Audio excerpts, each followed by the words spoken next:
இன்னும் 70-75 நாட்களில் அந்த பிரச்சனைகள் எல்லாம் கண்டிப்பாக தீர்த்து வைக்கப்படுவார் என்பதில் எந்தவித சந்தேகமும் இல்லை.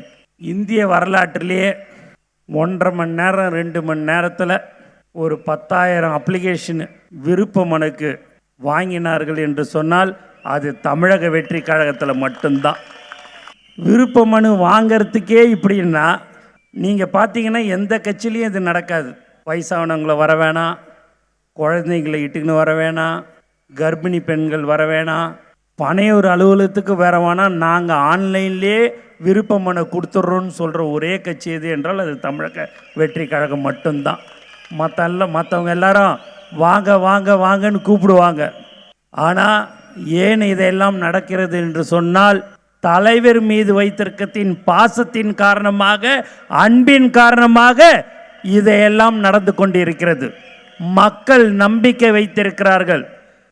2 கட்சியை எல்லாத்தையும் பார்த்துட்டாங்க.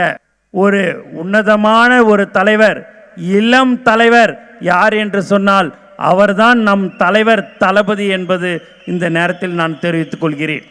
மற்றவர்கள் அடுத்த தேர்தலுக்காக களம் இறங்குவார்கள்.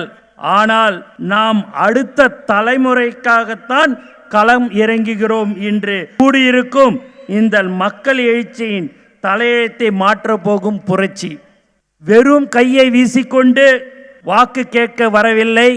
கடந்த 32 ஆண்டுகளாக பல்வேறு நலத்திட்ட உதவிகளும் மக்களுக்கு சேவையாற்றி விட்டுத்தான் இன்று மக்களிடம் நேரடியாக தலைவர் தளபதி அவர்கள் ஓட்டு கேட்க வருகிறார்.